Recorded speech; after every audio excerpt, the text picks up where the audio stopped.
Bismillahirrahmanirrahim. Assalamualaikum warahmatullahi wabarakatuh. Alhamdulillah, alhamdulillahi hamdan katsiran thayyiban mubarakan fihi. Allahumma shalli wa sallim ala nabiyyina Muhammadin sallallahu alaihi wasallam wa alihi wa ashabihi wa man tabi'ahum bi ihsanin ila yaumiddin wa ba'd.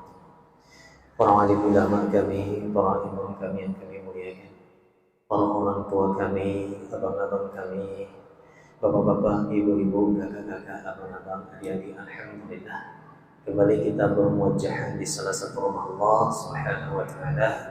Semoga perkumpulan kita pada malam yang berbahagia ini Allah berikan keberkahan dan Allah berikan rahmatnya selalu kepada kita. Amin ya Allah rabbal alamin. Berselawat kita kepada baginda Rasul sallallahu alaihi wasallam dan senantiasa mengucapkan Allahumma shalli ala Muhammad wa ala Muhammad. Ikhwatu wa akhwati fillah, jamaah musalla al-manar yang dirahmati oleh Allah Subhanahu wa taala. Jauh-jauh hari pernah kita bahas tentang perkara salat ini, bahwa tidak ada amal saleh, tidak ada amal ibadah yang diturunkan kepada Nabi sallallahu alaihi wasallam secara langsung tanpa melalui perantara malaikat Jibril alaihissalam, itu kecuali salat. Kecuali salat. Zakat melalui perantara malaikat Jibril alaihissalam. Puasa di bulan Ramadan melalui perantara malaikat Jibril alaihissalam. Dan amaliyah, baik itu yang sifatnya mahdhah ataupun ghairu mahdhah, itu senantiasa melalui perantara malaikat Jibril alaihissalam atau melalui perantara mimpi kepada baginda Rasul sallallahu alaihi wasallam. Namun berbincang tentang perkara salat ini berbeda sendiri. Karena kalau sudah berbincang salat, Nabi sallallahu alaihi wasallam menerimanya itu secara langsung dari Allah melalui sebuah peristiwa yang sangat luar biasa yang kita kenal dengan Isra wal Mi'raj Nabi sallallahu alaihi wasallam. Bayangkan, ikhwatul kiram rahimani rahimakumullah, Nabi sallallahu alaihi wasallam mengisahkan, menceritakan dalam hadis yang sahih riwayat Imam Bukhari dan Imam Muslim. فَأَوْحَى اللَّهُ فِيمَا أَوْحَى إِلَيْهِ 50 صَلَاةً عَلَى أُمَّتِكَ كُلَّ يَوْمٍ وَلَيْلَةٍ. Allah Subhanahu wa taala mewajibkan kepada kita sebagai umat Nabi Muhammad SAW untuk melaksanakan 50 waktu salat. Bayangkan, 50 waktu salat. Seandainya kalau bukan atas takdir Allah, Nabi Muhammad SAW berjumpa dengan Nabi Musa alaihissalam di langit yang keenam, tentulah sampai sekarang kita akan tetap melaksanakan 50 waktu salat. Bayangkan, baru sebentar salam langsung azan kembali di waktu yang kedua. Masih ada 48 waktu salat yang belum dapat dikerjakan. Namun atas kehendak Allah, atas takdir Allah Rabbul Jalla Jalaluhu, bertemulah Nabi Muhammad SAW di langit yang keenam dengan Nabi Musa alaihissalam. Nabi Musa pun bertanya, "Ya Muhammad, mada ahida ilaika rabbuk?" Wahai Nabi Muhammad, apa yang telah Allah perintahkan kepadamu?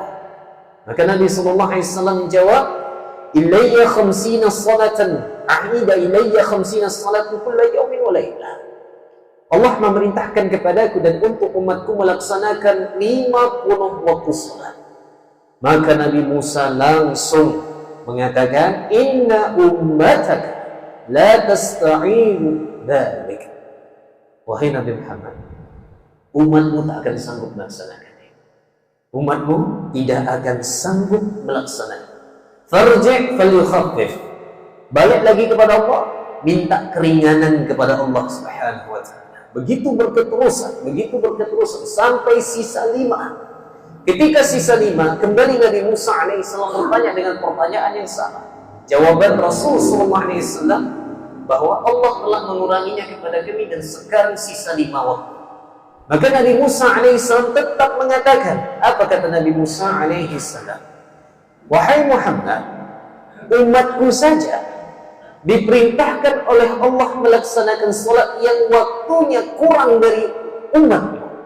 Sebagian riwayat Israiliyat yang kita nukil di kitab Qisasul Anbiya yang ditulis oleh Imam Ibnu Katsir, bahwa Bani Israel dulu melaksanakan salat itu hanya di 2 waktu salat saja, di waktu subuh dan di waktu sore.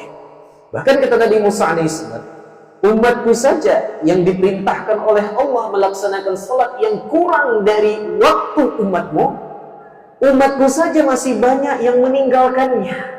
Masih banyak yang meninggalkannya. Apalagi umatmu, wahai Nabi Muhammad. Fa ummatuka ad'afu ajsadan wa quluban wa abdanan wa absaran wa asma'an. Umatmu, wahai Nabi Muhammad, adalah umat yang lemah jasadnya, lemah hatinya, lemah pendengarannya, lemah penglihatannya. Betul, dibanding dengan umat terdahulu kita ini lemah. Bahkan kisaran jarak umur kita, kisaran jarak umur kita, tonton perempuan yang dimuliakan. Kalau umat-umat terdahulu umurnya ratusan tahun, 100 lebih, 300 lebih. Kita yang 100 tahun ini sangat jarang terjadi. 80, 90 saja sudah jarang terjadi. Allahu Akbar. Betul kata Nabi Musa alaihissalam, minta kembali kepada Allah keringanan. Namun Nabi Muhammad SAW sungguh malu dia untuk meminta keringanan kembali lagi. Ini semua atas kehendak Allah dan takdir Allah Rabbul Jalla Jalaluhu. Sampai sekaranglah kita melaksanakan 5 waktu salat. 1 waktu salat kata Allah Subhanahu wa taala itu dikalikan 10 kali lipat, sehingga kita seolah-olah tetap melaksanakan 50 waktu salat. Allahu Akbar. Oleh karena itu sudah berapa banyak salat yang kita kerjakan? Dan ini nasihat untuk pribadi saya. Sudah berapa banyak salat yang kita kerjakan? Namun kenapa semakin banyak salat yang kita laksanakan terasa hampa di dalam hati? Bahkan kita lebih parah lagi melaksanakan maksiat kepada Allah padahal kita salat 5 waktu. Jangan pernah salahkan salatnya, tapi salahkan diri kita. Mungkin ada komponen-komponen salat yang tidak kita lengkapi sehingga fungsi salat, yaitu tanha 'anil munkar, mencegah dari perbuatan munkar, itu tidak terrealisasi. Ada komponen yang belum kita lengkapkan. Oleh karena itu, ingin urusan lancar, tentu urusan lancar di sini bukan hanya prioritasnya urusan lancar di dunia, tapi lancar di akhirat. Karena kenapa? Kelak yang pertama kali yang akan Allah pertanyakan di akhirat adalah perkara salat. Orang yang salatnya baik, insya Allah akan mendapatkan hisaban yasira, hisab yang ringan.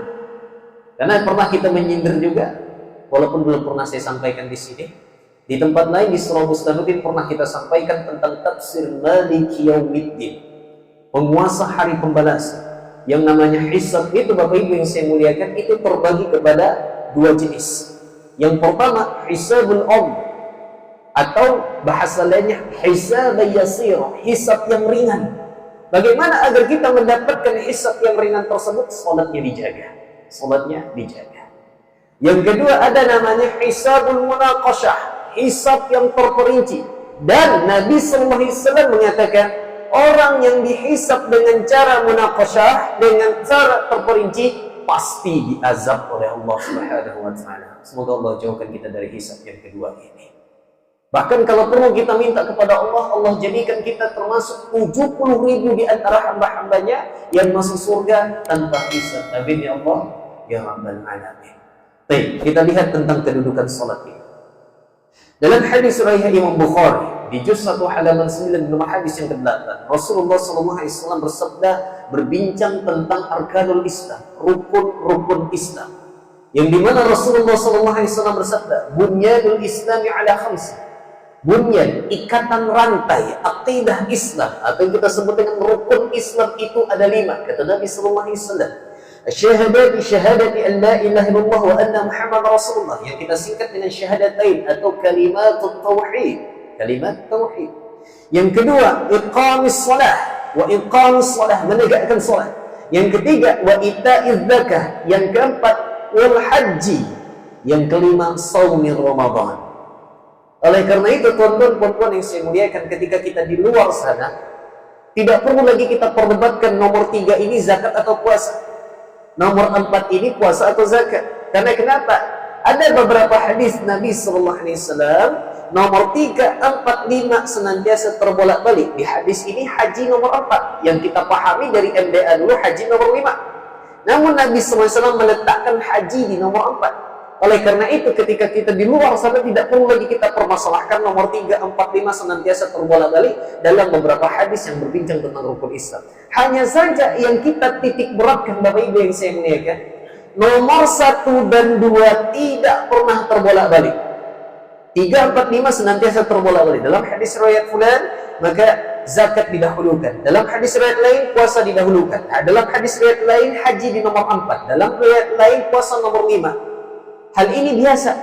Tapi nomor 1 dan nomor 2 tidak pernah terbolak-balik. Ini menunjukkan salat hampir setara dengan kalimat tauhid. Oleh karena itu terlalu berbahaya, terlalu memacu adrenalin bagi mereka yang sengaja berani meninggalkan satu salat saja. La haula wala quwwata illa billah. Diriwayatkan dari Nabi sallallahu alaihi wasallam, baik itu dari hadis riwayat Imam Ahmad, At-Tabrani dalam Ad-Du'a dan lain sebagainya, walaupun sanad hadisnya masih dikontroversikan, namun setidaknya menjadi tardib wa tarhib di dalam hati kita. Diriwayatkan dari Nabi sallallahu alaihi wasallam, "Man taraka as-salata muta'ammidan faqad bari'at minhu zimmatullah wa rasul." Barang siapa yang berani meninggalkan salat, maka dia telah lepas dari perlindungan Allah. Kemudian, "Fatabra min ummati Muhammad." Dia bukan bagian dari umat Nabi Muhammad sallallahu alaihi wasallam. "Fa inna ghadaballah." Dan dia dalam kemurkaan Allah, meninggalkan satu salat saja. Namun ada hadis sahih tentang terlalu berbahayanya meninggalkan salat. Oleh karena itu saya pernah berjumpa di sebuah kitab yang menjelaskan tentang di antara 5 waktu salat ini ada waktu salat yang lebih diutamakan. Mungkin kita mengira subuh, karena subuh ini waktu yang sulit untuk bangun. Ternyata bukan, Bapak Ibu yang saya muliakan. Di antara 5 waktu salat ini, nomor 1 salat yang paling diutamakan adalah salat asar. Salat asar. Kenapa salat asar nomor 1 di antara salat yang lainnya? Ada hadis Nabi yang diriwayatkan oleh Imam Ahmad di dalam musnadnya. Hadis ini sahih, di mana Rasulullah SAW bersabda, barang siapa yang berani meninggalkan salat asar, maka amal yang pernah dia lakukan itu tidak dianggap lagi. Dalam riwayat lain, runtuh amalnya. Mirip-mirip seperti orang murtad, Bapak Ibu. Kalau orang murtad, amal kebaikannya tidak diterima oleh Allah, sudah hancur semuanya. Mirip-mirip dengan berani meninggalkan salat asar. Karena itulah Imam Ahmad dan teman-temannya dari madhab Hambaliyah berani mengambil istinbat hukum dari hadis ini. Orang yang meninggalkan salat, satu salat saja, faqad kharaja minal millah, telah keluar dari agamanya. Allahu Akbar. Tapi tentu kita tidak mengambil pendapat ini.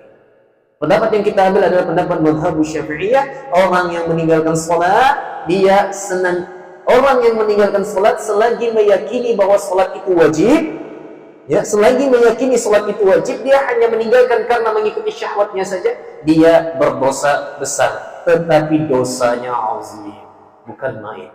Lebih besar dosanya daripada membunuh, lebih besar dosanya daripada menzinahi ibu sendiri, lebih besar dosanya daripada hal-hal yang lainnya. La haula wala quwwata illa billah. Oleh karena itu jangan pernah berani-berani untuk meninggalkan satu salat saja. Karena ada hadis sahih kata Nabi SAW tentang hukum orang yang meninggalkan salat asar. Amalnya sudah tak dianggap di sisi Allah Rabbul Jalla Jalaluh. Na'udzubillah min dzalik. Umar bin Khattab berani berkata, "La islama liman taraka shalah." Tidak dapat disebut muslim orang yang berani meninggalkan salat walau hanya satu saja. Allahu Akbar. Na'udzubillah min dzalik. Karena salat inilah yang membedakan antara seorang muslim dengan seorang musyrik. Allahu Akbar. Oleh karena itu, salat ini adalah perkara yang sangat penting. Saking wajibnya salat ini, pernah kita kaji sebelumnya, tak dapat duduk, tak dapat berdiri, duduk salatnya. Tak dapat duduk berbaring salatnya. Tak dapat berbaring, kaku, tapi masih ada kesadaran, masih dapat melihat salat dengan isarat mata. Tak dapat juga, ini lain cerita lagi, digotong ke masjid lagi, disolatkan, karena sudah wafat. Allahu Akbar. Bahkan saking wajibnya salat, kita misalnya ada seorang hamba yang tidak memiliki baju sama sekali.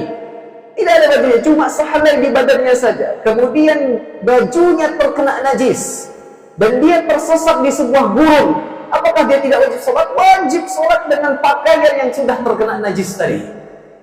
Allahu Akbar. Ini menunjukkan perkara wajib sholat. Bahkan kita tertidur nyenyak sampai terbangun di esok harinya jam 7 pagi. Subuhnya ketinggalan, tidak ada alasan. Waktu subuh sudah habis, ya udahlah nggak usah sholat. Tidak, sholat di waktu itu karena masih ada uzur. Apa uzurnya? Ketiduran sehingga mimpi pun tak ada, hitam. Saking nyenyaknya, saking letihnya, terbangun sampai jam 7 pagi. Beda cerita jam 5 udah bangun tapi lanjut tidur. Ini beda ceritanya. Ya, Allahu a'lam. Ini beda ceritanya kalau seperti ini. Tapi ini memang tidak terbangun. Ya, ini tidak terbangun sama sekali sampai jam 7, tetap wajib dia sholat. Tetap wajib dia sholat. La haula wala quwwata illa billah. Oleh karena itu, Bapak Ibu yang saya muliakan, Rasulullah SAW menjanjikan bagi orang yang menjaga salatnya. Hadis riwayat Imam Ahmad. Man hafaza 'alaiha kanat lahu nuran wa burhanan wa najatan yaumil qiyamah. Barang siapa yang menjaga salatnya, maka dia akan mendapatkan cahaya. Cahaya apa? Cahaya dunia dan akhirat. Termasuk cahaya di sirat al-mustaqim. Nanti insyaallah akan ada kita membahas tentang ciri-ciri sirat itu bagaimana. Karena jembatan yang akan dilalui oleh seorang hamba Allah itu ada 2 jembatan. Ada dua jembatan. Jembatan pertama disebut dengan sirat al-mustaqim. Di ujung jembatan ada jembatan tersendiri yang bernama al-qantarah, untuk diqisas kelak nanti di antara sesama muslim di sana. Dan ini disepakati oleh ulama-ulama aqidah. Baik. Bagaimana sirat ini ciri khasnya? Yang pertama jelas dia sangat tipis. Bahkan yang kita ketahui tipis dibelah seperti rambut dibelah 7. Tak nampak.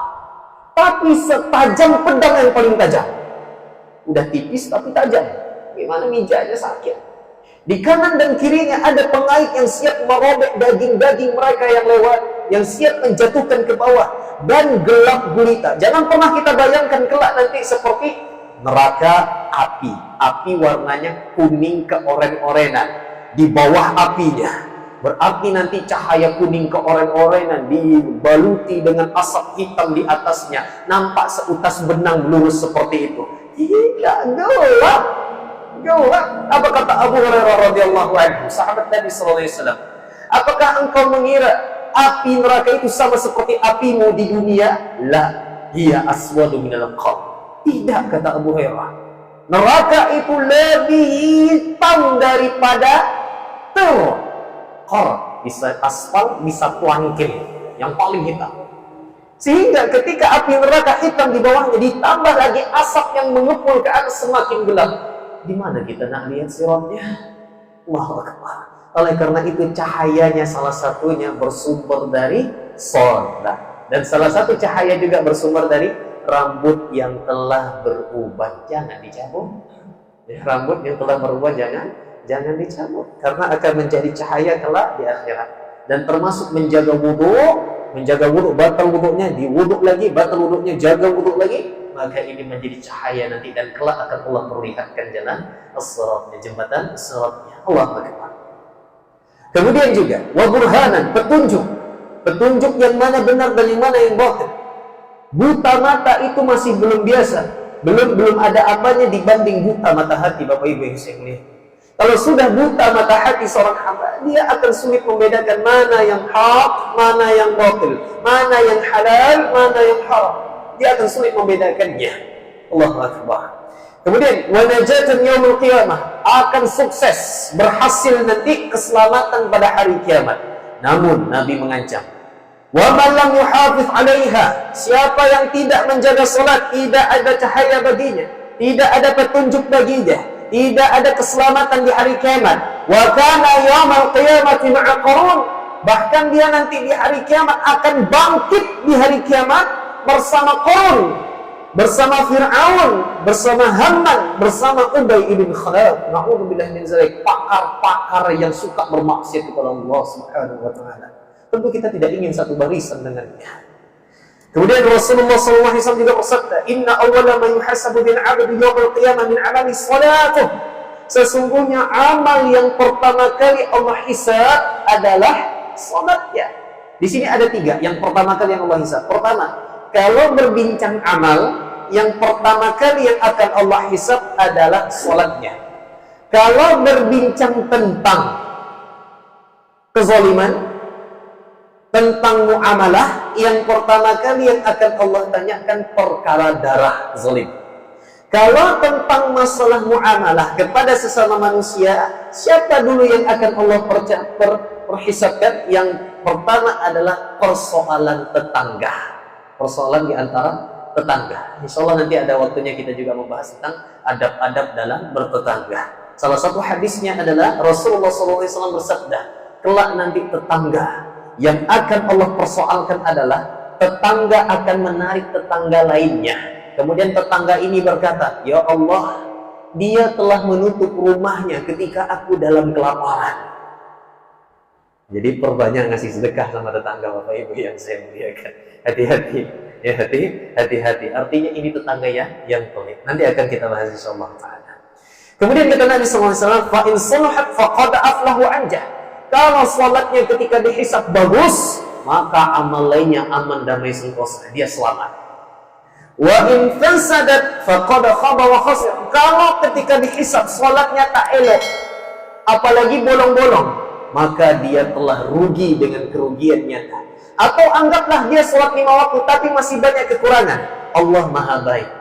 Allah pun berfirman kepada 2 malaikatnya, unzuru halli abadi bin tatawwa. Coba cek catatan amal hambaku ini. Padahal Allah Maha tahu. Hanya saja ini proses untuk menunjukkan kekuasaan Allah Subhanahu wa ta'ala. Coba wahai malaikat, cek dulu catatan amalnya. Ada nggak dia melaksanakan sholat-sholat sunnah? Kalau ada tampal kebolongan sholat. Kebolongan sholat yang bagaimana? Dia sholat 5 waktu, tapi masih ada kekurangan. Ini menjadi penampalnya. Tapi kalau dia bolong sholatnya, sholat sunnah tidak cukup untuk menampalnya. Bagaimana cara menampalnya? Bertaubat dan nasuhah kepada Allah Subhanahu wa ta'ala dan tidak mengulanginya kembali. Bapak Ibu yang saya muliakan, sering kita sampaikan dalam kajian-kajian sebelumnya juga. Jangankan orang yang meninggalkan sholat, jangankan orang yang berani bolong-bolong dalam sholatnya, yang sholat 5 waktu saja masih Allah ancam di surah yang Bapak Ibu hafal. A'udzu billahi minasyaitonir rajim. Fawailul lil musallin alladzina hum 'an shalatihim sahun. Allahu Akbar. Yang artinya kata Allah Subhanahu wa ta'ala, celakalah mereka yang salat. Wa'il di sini dalam tafsirnya beragam. Pertama, wa'il di sini dalam tafsirnya disebutkan sebuah jurang di dalam neraka jahanam. A'udzubillahi min dzalik. Yang kedua, wa'il di sini kecelakaan di dunia dan akhirat. Allah tidak akan memberikan ketenangan di dalam hatinya ketika salatnya tidak ia jaga. Pasti Allah akan memberikan persoalan-persoalan masalah kepadanya, untuk teguran kepadanya agar ia memperbaiki salatnya. Allahu Akbar. Kemudian wa'il di sini tafsir yang ketiga, neraka wa'il. Allahu a'lam. Yang jelas orang yang tidak menjaga salatnya tidak akan beruntung dunia dan akhirat. Dalam surah Maryam ayat 59 Allah Ta'ala kembali menyindir kepada manusia. فَخَلَفَ مِنْ بَعْدِهِمْ خَلْفٌ أَضَاعُوا الصَّلَاةَ وَاتَّبَعُوا الشَّهَوَاتِ فَسَوْفَ يَلْقَوْنَ غَيًّا. Allahu Akbar. Apa kata Allah Subhanahu wa ta'ala? Surah Maryam ayat 59. Maka datanglah setelah mereka pengganti yang jelek. Datanglah setelah mereka generasi-generasi yang jelek, yang suka menyia-nyiakan salat dan suka mengikuti hawa nafsu. Maka kata Allah, mereka pasti akan menemui kesesatan. A'udzubillahi min dzalik. Di sini ada 2 tafsir yang dapat kita ambil istinbat hukumnya. Yang pertama, semakin terus berganti generasi, semakin tidak. Allahu Akbar. Semakin tidak, ya Bapak Ibu paham maksud saya. Semakin terus bertambah generasi, semakin tua dunia, semakin muncullah kerusakan-kerusakan di bumi. Dan akan bermunculan orang-orang yang akan menyia-nyiakan salat. Bahkan sekarang kita mendengar bahasa-bahasa yang seolah-olah meremehkan salat. Apa bahasanya? Udahlah, tak usah mikirkan salat itu diterima atau tidaknya. Urusan pahala, urusan Allah. Yang penting kita salat, yang penting niat baik. Baik, satu sisi bahasa ini tepat, satu sisi bahasa ini salah besar. Kapan menjadi tepat? Bahasa ini ketika kita mengatakan, udahlah yang penting saya salat, urusan diterimanya itu urusan Allah, urusan pahala urusan Allah. Kapan bahasa ini tepat? Ketika kita sudah memaksimalkan mungkin salat kita. Kita pelajari ilmunya, kita pelajari gerakannya, kita pelajari khusyuknya, takbir kita dengan semaksimalnya, kita perbaiki salat dengan sebaik-baiknya. Setelah salam barulah kita mengatakan, ya Allah, hamba serahkan kepadamu ya Allah. Hamba serahkan kepadamu ya Allah. Semoga Engkau terima salat hamba ya Allah. Urusan pahala itu urusan ya Allah. Yang penting hamba sudah maksimal sholatnya. Hamba pelajari semua syarat yang engkau berikan dalam sholat. Hamba pelajari semua hal yang perlu dilakukan dalam sholat. Ini betul. Tapi satu sisi kalimat ini salah ketika udahlah sholatnya tunggak-tunggit. Fana qara'a arba'an seperti patukan ayam. Sholatnya asal-asalan. Udahlah tak tepat waktu lagi, ujung waktu sholat. Kemudian khusyuknya tidak ada. Sholat yang dipikirkan pushrank lah. La ilaha illallah. Bapak-bapak tak tahu pushrank. Allah Akbar. Atau misalnya lagi sholat yang dipikirkan gambar Zeus. La ilaha illallah. Na'udzubillah min zalik. Kemudian dia berkata, udahlah yang penting kan saya sholat. Itu salah. Itu salah. Na'udzubillah. Na'udzubillah min zalik. Pernah kita contohkan kemarin dan saya ulang lagi contohnya. Misalnya, ya Allah, yang penting niat hamba baik ya Allah. Hamba sholat subuh 2 rakaat masih sedikit bagi hamba ya Allah. Hamba sholat subuhnya 4 rakaat ya Allah. Yang penting niat baik. Allah terima nggak Bapak Ibu? Tidak. Walaupun tenaga kita penuh, semangat kita berapi-api. Ya Allah, sholat subuh 2 rakaat itu untuk orang awam itu ya Allah. Saya sanggup 10 rakaat. Allahu Akbar. Selesai sampai jam 7. Allah terima sholatnya? Tidak. Ilmunya enggak. Ilmunya tidak ada. Ini nasihat untuk diri saya pribadi juga Bapak Ibu semuanya. Kemudian Ibnu Abbas menafsirkan, ya'ni munafiqin alladzina yusalluna fil alaniyati wa la yusalluna fis sirri. Orang-orang yang generasi jelek tadi yang menyia-nyiakan salat, kata Ibnu Abbas, mereka adalah orang-orang munafik yang mengerjakan salat. Kalau lagi terang-terangan mereka kerjakan salatnya, sedangkan dalam kesendiriannya mereka tidak salat. Na'udzubillah min dzalik. Apalagi pas masa-masa nak nikah. Biasanya untuk membuat calon mertua takjub. Ya, membuat calon mertua takjub. La haula wala quwwata illa billah. Hati-hati. Termasuk juga sifat munafik dalam salat. Walaupun tidak terlalu keras, tapi ini termasuk sifat munafik dalam salat, dan semoga Allah selamatkan kita dari sifat ini adalah ketika kita salat di rumah, salatnya kejam, kali 3 menit tak sampai. Ya. Inna a'taina terus. Inna a'taina terus. Allah, kecuali karena umur. Misalnya kita nak pergi kerja dan sebagainya, silakan, tapi tetap menjaga kekhusyukan ya. Ini enggak. Nak pergi kerja, nak nyantai, nak apa? Inna a'taina terus. Wal asri terus. Allahu Akbar. Tapi giliran jadi imam, ini nasihat ke diri saya juga. Giliran jadi imam, pas mula ada calon mertua di belakang. Alif lam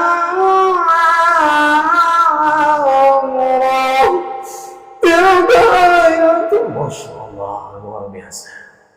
Hati siapa yang tahu Bapak Ibu? Hati siapa ya yang tahu? Ya, nilailah diri sendiri. Kalau kita di posisi seperti itu, yuk perbaiki sholatnya.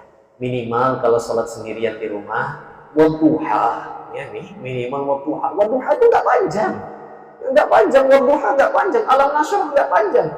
Ini wal asri, iza ja'a nasrullah, inna a'toina, qul huwallah, tabbat yadah.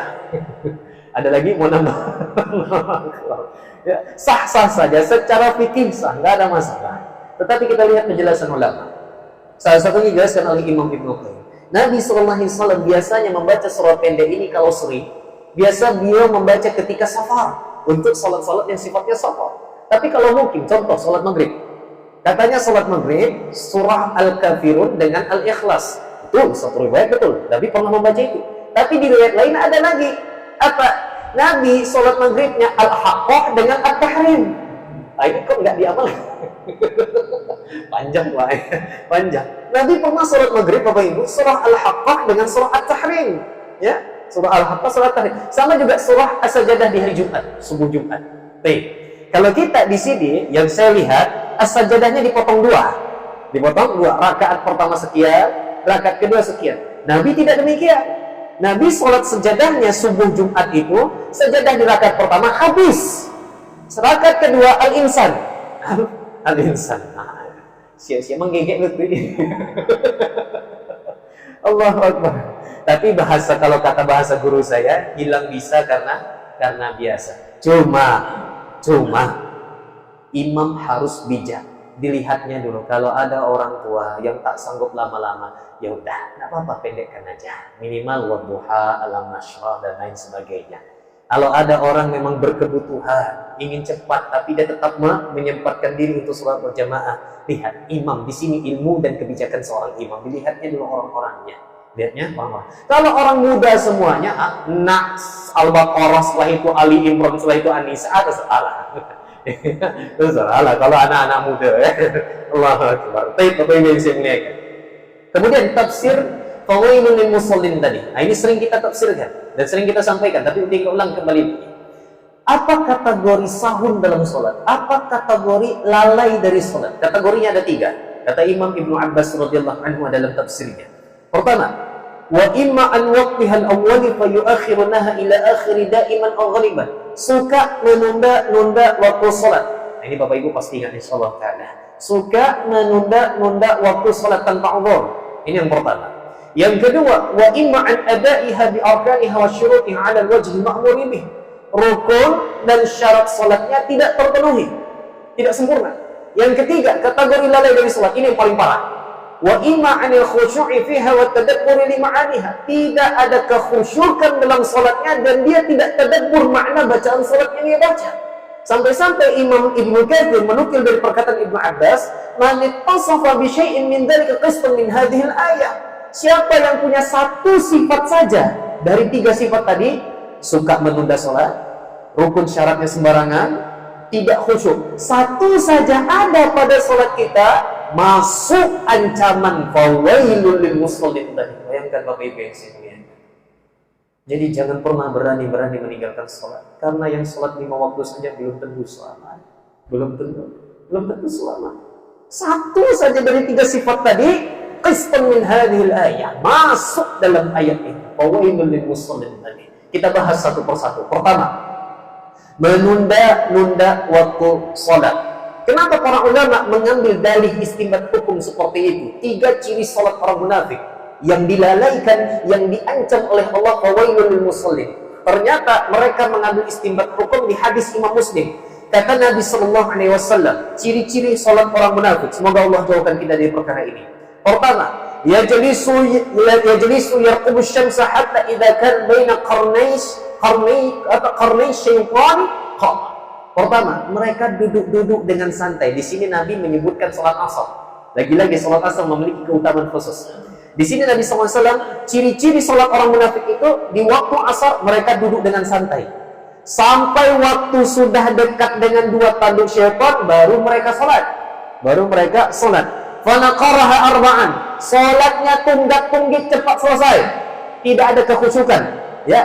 La yadhkurullaha fiha illa qalila. Tidaklah mengingat Allah kecuali sedikit. Di sini ada 3 ciri. Pertama, mereka duduk-duduk sambil menunggu matahari terbenam. Masuk pada waktu 2 tanduk syaitan, menunda salat. Yang kedua, fanaqaraha arba'an. Mereka salatnya tunggak-tunggik. Syarat dan rukun salat tidak terpenuhi. Asal-asalan dalam salat. Yang ketiga, kata Nabi, la yadhkurullaha fiha illa qalila. Tidaklah mengingat Allah kecuali cuma sedikit. Tidak khusyuk dalam salatnya. Inilah 3 ciri sifat orang munafik dalam salat. Dan semoga Allah jauhkan kita dari perkara ini. Bapak Ibu yang saya muliakan, kita bahas satu persatu. Menunda waktu salat. Dalam fikih, Bapak Ibu yang saya muliakan, ada beberapa waktu di mana Rasulullah SAW pernah menunda waktu salat. Berarti tidak sepenuhnya menunda waktu sholat ini tidak dibenarkan. Ada waktu-waktu tertentu, alasan-alasan tertentu, udzur syar'i yang diperbolehkan kita menunda waktu sholat. Tapi jangan pula sampai jam 2:30 sholat zuhurnya. Jadi kelewatan menundanya. Baik, kita lihat kapan. Yang pertama, ketika cuaca panas terik. Rasulullah SAW bersabda dalam hadis Imam Bukhari, "Idza ishtadda al-harru fa'abridu 'anis shalah." Apabila cuaca sangat panas, akhirkanlah sholat zuhur sampai waktu dingin. Artinya lambatkanlah sedikit sampai waktu agak sedikit dingin. Karena fa inna syiddatal harri min fayhi jahannam. Karena panas itu berasal dari tiupan hawa neraka jahannam. Allahu Akbar. Cuma apakah hadis ini masih dapat kita amalkan di zaman sekarang yang notabene masjidnya sudah ada minimal kipas. Apalagi masjid-masjid mewah ada AC-nya. Ada AC-nya. Apakah pendapat kita tunda waktu sholatnya? Nah, disinilah kebijakan seorang imam. Dilihatnya ada yang agak jauh jalannya, dipanas terik, masuk dia ke masjid, biarkanlah dia istirahat sejenak dulu. Ya, palingan 2 menit, biar untuk menghilangkan panasnya dulu. Nah, kemudian baru mendekatkan sholat. Di sini hak paten imam. Pernah kita sampaikan, kapan seorang muazin mengumandangkan iqamah? Ketika imam menyuruhnya. Imam tetap, bukan makmum. Bukan makmum. Muadzin tidak berhak mengumandangkan iqamah atas perintah makmum. Yang berhak memerintahkan muadzin untuk iqamah adalah imam tetap. Karena disinilah kebijakan imam dilihatnya. Kalau misalnya safnya belum ramai, dia masih punya syak bahwa akan ada tetangga-tetangga sekitar masjid yang akan datang, dia tunggu. Jangan iqamah dulu. Ini alasan yang kedua. Boleh menunda sholat, menunggu jamaah saf ramai. Sebagaimana yang dilakukan oleh Nabi SAW. Hadis Imam Bukhari. Jabir ibn Abdullah berkata, wal isya'a ahyanan wa ahyanan idza ra'ahum ijtama'u ajjal wa idza ra'ahum abta'u akhar. Dan waktu isya kadang-kadang Nabi SAW ini apabila Nabi telah melihat sahabatnya berkumpul ramai dalam sholatnya, Nabi menyegerakan sholat.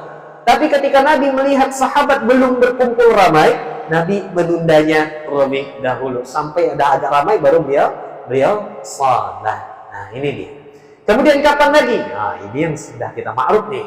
Ketika makanan telah dihidangkan, boleh menunda waktu salat. Hadisnya kata Nabi sallallahu alaihi wasallam, la salata bihadratit ta'am. Tidak ada salat ketika makanan telah terhidangkan. Nah, tapi syaratnya bagaimana? Syaratnya gimana? Jangan nak. Nah, contoh misalnya, perut sudah dalam kondisi yang lapar. Azan sudah berkumandang, azan salat maghrib. Kemudian istri masak pisang goreng. Kecium pula lagi. Enak pula. Mulailah memberontak demo di dalam perut, ya. Nah, caranya duduk kejap dulu, biarlah kumandang azan, biarlah iqamah, makan sekedarnya, menghilangkan rasa lapar. Jangan pula kaboci.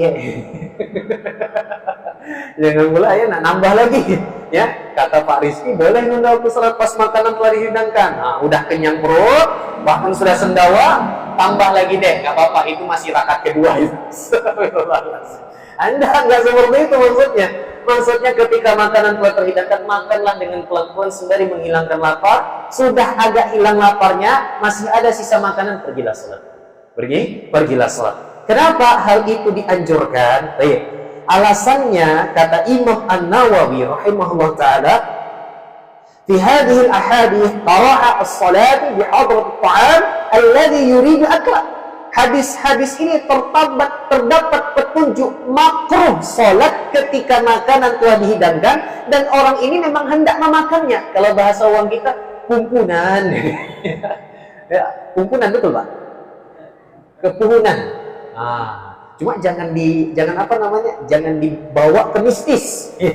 Jangan dibawa ke mistis. Kalau kepuhunan wajar, nanti terpikir-pikir keluar air liur dalam sholat nanti, ini wajar. Tapi kalau dibawa ke mistis, nanti dia sakit atau nanti gini, nah itu nggak benar, itu tidak benar. Kalaupun dia nanti sakit atau misalnya ketabrak tiang, ya karena kelaparan lah, karena lapar, mulai sunyi. Kenapa? Lima fihi min ishtighalil qalbi, agar hati tidak tersibukkan dengan hal itu. Ini enggak. Iqamah berkumandang, makanan dihidangkan, perut dalam kondisi lapar, tetap sholat dulu. Allahu Akbar. Ternyata rumahnya pas bersebelahan di masjid. Lupa menutup jendela di dapur. Tercium bau sampai ke masjid. Itu khusyuk tuh, Pak. Itu dijamin nggak khusyuk itu. Insya Allah itu tidak khusyuk. Teringat, istri tadi di rumah, kalau bahasa kami, uang kamar, sampo ditapa itu. Ya, atau makanan-makanan kesukaan, ya jengkol dan lain sebagainya. Allahu Akbar, tercium. Itu perut makin berdemo. makin berdemo. Apa yang dibaca tak tahu lagi khusyukannya. Karena itu Nabi perintahkan, makan sekedarnya dulu. Ya, hilangkan kepuhunannya dulu. Hilangkan sedikit rasa laparnya, baru pergi ke masjid. Sama juga kata Nabi SAW, tidak ada salat wala huwa yudafi'ul akhbathani. Tidak ada salat bagi orang yang menahan dua hadas. Artinya kalau sudah mau sesak buang air kecil dan buang air besar, itu dahulukan dulu. Karena kenapa? Kalau sholat sambil menahan buang air kecil, itu joget-joget nanti, Pak. Itu joget-joget nanti. Entah nanti ke kanan, entah ke kiri, nanti hilang nanti. Ya. Kalau misalnya dalam pertengahan sholat, di awal-awal rakaat sholat, terjadi hal seperti itu, batalkan saja. Batalkan, pergi ke WC, kemudian wudhu kembali sholat lagi. Karena khusyuk itu lebih penting. Khusyuk itu lebih penting. Allahu Akbar. Kemudian kapan lagi boleh menunda waktu sholat? Ketika majelis ilmu. Mungkin di kota-kota besar seperti Pekanbaru, mungkin Bapak Ibu pernah lihat ada orang kajian ba'da maghrib, isya berkumandang, disilahkan azan dulu. Setelah azan selesai, lanjut lagi kajiannya. Bahkan di kampung istri saya di Air Tiris ada sebuah masjid, sholat isyanya Pak jam setengah 9, jam setengah 9. Isya dia azan, tapi setelah azan lanjut kajian lagi sampai jam setengah 9 baru iqamah, baru sholat. Ternyata ini juga kebiasaan para sahabat terdahulu. Baik, diriwayatkan dari Abdullah ibn Syaqiq, seorang tabi'in, beliau menceritakan, khatabana Ibnu Abbas yawman ba'da al-'asri hatta gharabat asy-syams wa badat an-nujum. Azan?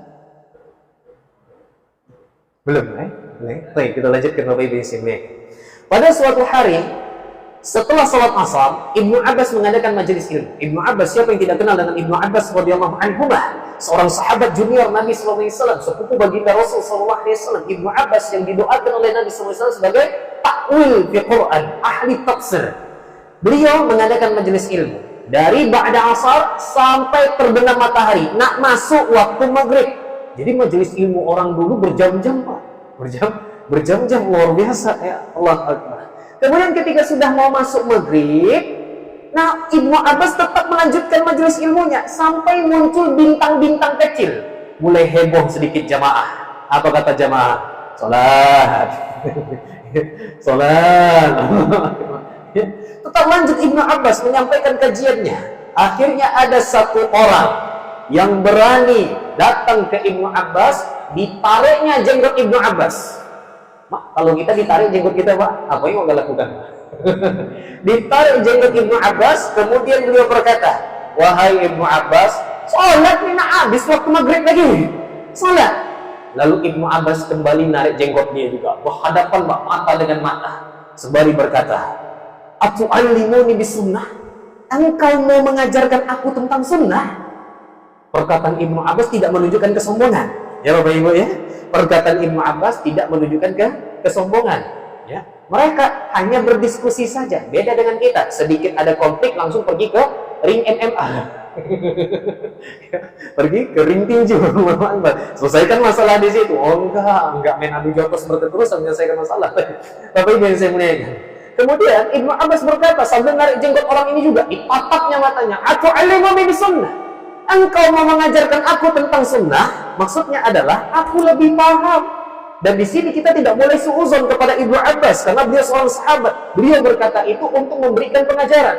Kemudian apa kata Abdullah bin Syaqiq? Fahaka fi sadri min dzalika syai'. Hatiku enggak nyaman melihat kejadian ini. Maka aku datang kepada sahabat senior Abu Hurairah radhiyallahu anhu. Riwayat hadis terbanyak di kalangan para sahabat, 5.100 lebih hadisnya yang diriwayatkan. Datang dia kepada Abu Hurairah mengadukan persoalan ini, maka kata Abu Hurairah, qasaddaqa maqalata. Abu Hurairah membenarkan sikap Ibnu Abbas tadi, karena begitulah kami bersama Nabi sallallahu alaihi wasallam. Sesekali menunda waktu sholat ketika majelis ilmu ini tidak ada masalah, ya tidak ada masalah selagi waktu sholatnya belum habis. Allahu Akbar. Yang kedua, ciri lalai dari sholat, tidak menunaikan rukun dan syarat salat. Rasulullah sallallahu alaihi wasallam bersabda, "Aswa'un nasi sariqatul ladzi yasriqu min salati." Seburuk-buruk pencuri adalah yang mencuri dalam salat. Para sahabat bertanya, "Ada orang mencuri dalam salat ya Rasulullah?" Maka Nabi menjawab, "Dia adalah orang yang tidak menyempurnakan rukuk dan sujudnya." Tidak menyempurnakan rukuk dan sujudnya. Rukuknya tidak lurus, sujudnya tidak lurus. kecuali memang karena umur, punggung sudah sakit tak dapat diluruskan lagi, udah ini lain cerita. Tapi kalau masih muda, masih fit, masih bisa gerakan sholatnya bagus, ditekankan untuk sempurna dalam sholatnya, termasuk meluruskan punggungnya. Karena kata Nabi sallallahu alaihi wasallam, la salata liman lam yuqim sulbahu fil ruku' was sujud. Wahai kaum muslimin, kata Nabi sallallahu alaihi wasallam, tidak ada salat bagi mereka yang tidak meluruskan punggungnya dan juga ketika sujudnya. Bahkan termasuk kekeliruan dalam salat adalah ketika antara ini tumit di atas, sikunya berdekatan dengan perutnya ketika sujud, ini termasuk kekeliruan dalam salat. Tapi bukan pula panjang lah, bukan pula memanjang ya. Karena ada sebagian saudara kita yang salatnya manjang, ya, saking panjangnya, alasannya karena ada hadis Nabi disunahkan memanjangkan sujud, akhirnya badannya dipanjangkan. Kalau kita lihat penjelasan ulama, maksud panjang sujud ini lamakan durasi sujudnya, lamakan durasi sujudnya. Kemudian Bapak Ibu yang saya muliakan, Huzaifah pernah menceritakan kepada kita seorang sahabat yang paling takut mendapatkan gelar munafik di dalam hatinya, luar biasa, Huzaifah al-Yaman radhiyallahu anhu. Beliau pernah melihat ada orang yang sholatnya asal-asalan, maka dipanggil orang tersebut, sini sebentar. Maka Huzaifah bertanya, "Mundukan hadis salatuka, berapa lama engkau sholat seperti ini?" Maka orang ini menjawab, "Mundu arba'ina sana, aku sholat seperti ini sudah 40 tahun. 40 tahun. Maka Huzaifah dengan berani mengatakan, "Ma shallaita mundu arba'ina sanatan wa la muta wa anta tusalli hadhihi salatu la muta ala ghairi fitrati Muhammad sallallahu alaihi wasallam." Selama 40 tahun sholatmu tidak diterima. Berani Huzaifah mengatakan seperti ini. Selama 40 tahun sholatmu itu tidak dihitung. Kalau engkau meninggal dan sholatmu masih seperti ini, engkau meninggal tidak di atas fitrah agama yang dibawa oleh Nabi Muhammad. Berani nggak kita mengatakan kayak gitu, Pak? Enggak berani. Ini sahabat yang mengatakan. Kalau kita, Pak, ada teman kita yang mungkin sedikit keliru sholatnya, kita luruskan, apa bahasa kawan kita? Macam Miko yang paling benar. Atau jangan memandai, la ilaha illallah, astagfirullah wa atubu ilaih. Biasanya seperti itu, macam Miko yang paling benar nih. Nah, kalau memang kita salah, kita akui salah, itu lebih lapang hati kita, Pak. Pernah kita sampaikan juga, terkadang kita mengikuti perkataan iblis. Ketika iblis yang 500 tahun beribadah kepada Allah, kemudian gara-gara hanya bersikap sombong kepada Nabi Adam, 2 kalimat iblis. Pertama, ya Allah, dalam tafsirnya, ya Allah, ngapain aku harus hormat sama dia? Dia baru aja diciptakan, aku udah lama diciptakan. Ini kalimat iblis yang pertama. Kalimat iblis yang kedua, ya Allah, aku ini diciptakan dari api, dia diciptakan dari tanah, ngapain aku harus hormat? Gara-gara 2 kalimat ini yang dijadikan satu atas kesombongannya, 500 tahun ibadahnya tidak Allah anggap. Sampai sekarang dia masih menganggap apa yang dia lakukan benar. Terkadang itu kita lakukan sebagai orang tua, Bapak Ibu semuanya. Ketika kita memang salah, datang anak kita menegur, Mah, bukannya itu salah nggak, Mah? Kemarin Mama melarang aku seperti ini, tapi Mama melakukannya. Muncul ego kita sebagai orang tua. Apa bahasa kita? Mirip bahasa kita dengan iblis. Mika tuh tak tahu apa-apa, belum. Aku tidak lama, dah hidup udah banyak, sudah makan garam manis pahit kehidupan nih. Udah banyak, ada pengalaman aku. Kalau memang kita salah, lalu kita ucapkan kaca ucapan tersebut, itu mirip nggak Bapak Ibu dengan ucapan iblis tadi? Mirip. Oleh karena itu terkadang ego kita lebih kita tinggikan ketika anak itu mengatakan kebenaran kepada kita. Oleh karena itu terlalu membanding-bandingkan usia. Ketika dalam hal yang tidak diperlukan, ini tidak diperlukan. Karena khawatir terjerumus dalam kalimat iblis tadi. Wa na'udzubillahi min dzalik. Tapi ketika ingin memberikan pengajaran kepada anak agar anak lebih tawadhu, ya, ini nggak ada masalah. Memberikan pengajaran kepada anak. Nah, ayah ini sudah lama tahu pengalaman hidup ayah sudah banyak. Nah, dikepelajarilah pengalaman hidup ayah ini agar Miko tidak salah jalan. Nah, ini nggak ada masalah. Tapi ketika kita memang salah, anak memberikan teguran, lalu kita menaikkan ego kita dan mengalaskankan dengan alasan seperti tadi, hati-hati, ini nafsu mirip dengan perkataan iblis tadi. Na'udzubillahi min dzalik. Bapak Ibu yang saya muliakan, mungkin hanya itulah yang dapat saya sampaikan. Selanjutnya tentang faktor yang ketiga, yaitu tidak khusyuk dalam sholatnya, akan kita jadikan kajian tersendiri insyaallah ta'ala. Cuma sekedar informasi, mungkin Sabtu depan saya tidak dapat mengisi karena harus merujuk anak ke awal kos pergi ke Pekanbaru insyaallah ta'ala. Izin Bapak Ibu yang saya muliakan. Kemudian Sabtu depannya lagi insya Allah kita masuk kembali. Tapi Sabtu depannya lagi, nantilah kita sampaikan insya Allah ta'ala. Bapak Ibu yang saya muliakan, mungkin hanya itu yang dapat saya sampaikan. Lebih dan kurang saya mohon maaf. Kalau ada materi yang keliru, mohon tujuh ajarnya. Subhanakallah bihamdik, asyhadu an la ilaha illa anta, astaghfiruka wa atubu ilaik. Assalamualaikum warahmatullahi wabarakatuh.